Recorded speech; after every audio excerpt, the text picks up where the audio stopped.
Rotaļas. Rotaļas sasaldētie.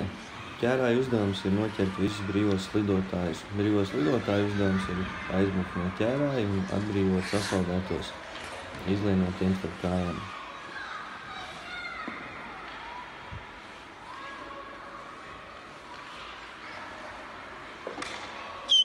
Policists un zagļi.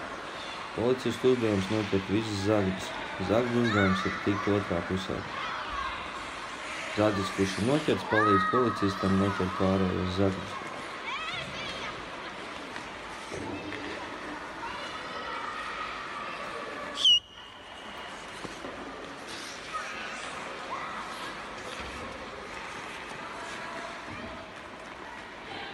Spēles ar priekšmetu pacelšanu no ledus. Šajā spēlē katra komanda cenšas savākt pēc iespējas vairāk punktus, kuri ir uzrakstīti gan uz bumbiņām, gan uz ripām.